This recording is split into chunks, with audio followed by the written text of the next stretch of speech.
Bonjour tout le monde.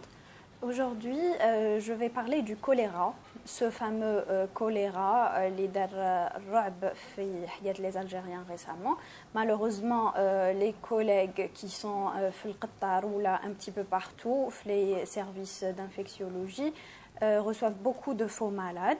Donc c'est pour ça que j'ai décidé de vous informer un petit peu, de vous faire connaissance avec le choléra. C'est quoi le choléra? Et باش ما تزيدوش تخافوا منه d'une façon exagérée. Donc le choléra بزاف كانوا يقولوا ولينا العصور الوسطى ولينا des décennies en arrière, c'est grave et tout. Malheureusement, oui, c'est le cas parce que les quelques cas de choléra qui ont été recensés en Algérie, il s'agit du choléra autochtone. Alors, c'est quoi le choléra? C'est une maladie infectieuse, toxi-infectieuse. Enfin, toxi-infectieuse parce que la bactérie HADEC, elle est toxique. Cette bactérie, c'est quoi? Le vibrion cholérique, c'est une bacille, donc c'est une bactérie, un flagelle, c'est une bactérie qui bouge. Et comme toutes les bactéries, qui vient des selles, le caca. Et donc c'est une maladie liée au péril fécal, une maladie dit mlousr. Et partout dans le monde, il y a des millions qui meurent chaque année, même s'il n'y a pas de grande épidémie. Comme avant. Avant, c'était chaque quelques années, depuis les années 1800 où elle a été découverte. Je crois que c'est Koch qui l'a découverte, je ne sais plus. Donc, depuis les années 1800, chaque je ne sais pas, décennie ou bien, il y avait une nouvelle épidémie. Et les cas sporadiques existaient, donc, de nos jours, il y a des gens qui meurent du choléra. Heureusement, ils sont donc moins nombreux qu'avant. Ils sont beaucoup moins nombreux. Par exemple, même en France, il y a 2 cas chaque année qui meurent du choléra. Mais voilà, en France, on n'en fait pas toute une polémique parce qu'en fait, on sait que, par exemple, les 2 cas qui meurent chaque année du choléra en France, ou qui sont recensés en France, ils sont importés. Ce qu'on appelle, donc, c'est des cas d'importation. Ce n'est pas du choléra autochtone. Donc, le choléra autochtone en France a été éradiqué, et c'était le cas aussi en Algérie. Par contre, les cas qui ont été recensés en Algérie sont autochtones. Donc, ce n'est pas du choléra importé. Ce qui veut dire que c'est des conditions d'hygiène défavorables qui ont favorisé ça. Donc, les wiqaya de la maladie. Donc, pour prévenir la maladie, le wiqaya le choléra, il faut se laver les mains avant de manger parce que la seule façon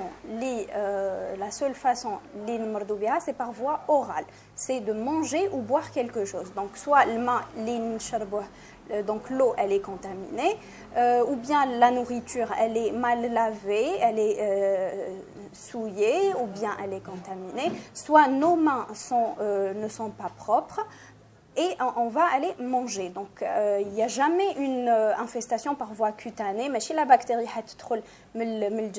non, c'est ce qu'on mange. Et aussi, donc, il faut bien se laver les mains après avoir été aux toilettes. Il ne faut pas faire caca dans la rue. Donc, il faut bien se laver les mains, bien laver la nourriture, faire attention à l'eau qu'on boit, mais ne n'importe quelle main. Et on peut donc la faire bouillir, ou le matin, ou à l'eau de javel. Le point le plus important, le but de la vidéo, c'est que le symptôme, le choléra, c'est une maladie, une autre maladie. On ne peut pas se tromper sur le diagnostic. Avant de mettre en évidence la bactérie elle-même, avant de la mettre en évidence, les selles, donc choléra c'est une maladie, en général 50% les gens les mordent béha. À part qu'il y a des porteurs sains, كاين ناس عندهم الكوليرا mais يكونوا صحاح رافدينها في الجسم تاعهم بصح ils sont sains. هادو هما اللي sont dangereux parce qu'ils يقدروا يعديو les autres quand ils se lavent pas les mains après avoir été à la selle. يخمسوا مع une autre personne, l'autre personne elle se lave pas les mains aussi, elle va aller manger et là elle sera contaminée. Donc il faut toujours se laver les mains. Comme il y a des porteurs sains, il y a d'autres gens qui tombent malades et ils ont des diarrhées très violentes, vraiment des diarrhées, parfois aussi des vomissements. Oui, il y a des diarrhées et des vomissements, c'est encore plus grave parce que même la réhydratation orale, il faut que la réhydratation soit par voie intraveineuse. Donc, les diarrhées, elles sont très violentes. Il perd 15 litres d'eau par jour. Donc c'est énorme, c'est 15 litres d'eau, c'est kamel ou chandena liquide, presque tous les liquides du corps humain, ils vont sortir, donc ils moutent l'insan par déshydratation. Il lui faut une réanimation en urgence, il faut la déshydratation en urgence. Donc les selles les diarrhées sont très caractéristiques, donc c'est comme de l'eau de riz. C'est très clair, c'est pas comme des selles normales colorées, donc c'est comme de l'eau de riz. Ma biad qui mal li ou fait rose. Donc c'est très caractéristique, on ne peut pas se tromper, mais chez une simple intoxication ou là une simple diarrhée ou là il digère mal ou là une petite intolérance, il va directement penser au choléra. Non, pas du tout. C'est très caractéristique, les selles t'as le choléra, c'est vraiment très caractéristique, il ne faut pas donc voilà.